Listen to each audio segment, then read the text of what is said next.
नमस्कार। आज हम बात करेंगे प्रधानमंत्री नरेंद्र मोदी द्वारा बनाए जा रहे भारत को विकसित करने के दिशा में बढ़ाए गए एक और कदम के बारे में।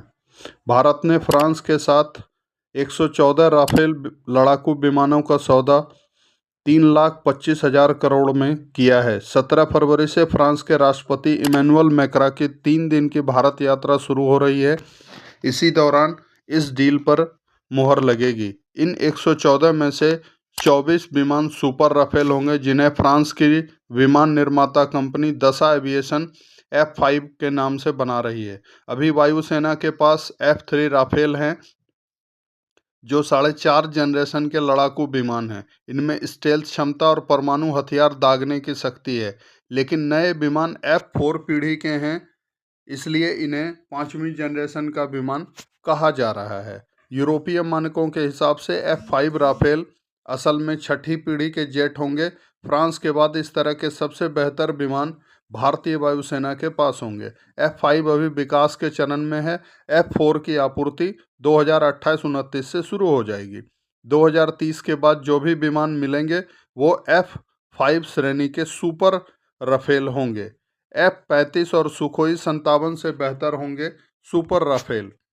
वायुसेना के एक अधिकारी ने बताया कि सुपर राफेल अमेरिका के F35 और रूस के सुखोई 57 से अगली पीढ़ी का फाइटर होगा। इस सौदे के तहत 88 राफेल सिंगल सीटर और 26 डबल सीटर होंगे, जिन्हें प्रशिक्षण और लड़ाकू दोनों भूमिका में इस्तेमाल किया जा सकेगा।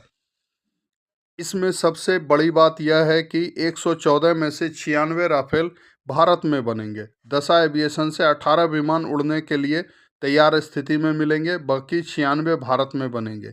इनके 60% कल पुर्जे स्वदेशी होंगे। भारत का यह अब तक का सबसे बड़ा रक्षा सौदा माना जा रहा है। अब यह प्रस्ताव अंतिम मंजूरी के लिए कैबिनेट कमेटी ऑन सिक्योरिटी के पास भेजा जाएगा। प्रस्ताव को 16 जनवरी को रक्षा खरीद बोर्ड से मंजूरी मिल चुकी थी। रक्षा मंत्रालय के मुताबिक नए राफेल विमानों की खरीद से एयर डिफेंस और बॉर्डर एरिया में तैनाती की क्षमता मजबूत होगी।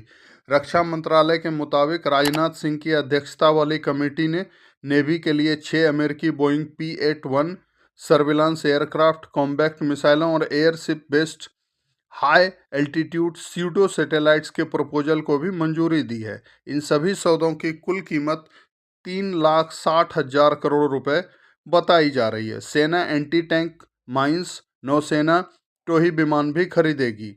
HAL से 2312 करोड़ रुपए में 8 डोर्नियर विमान खरीदने की भी डील हो चुकी है।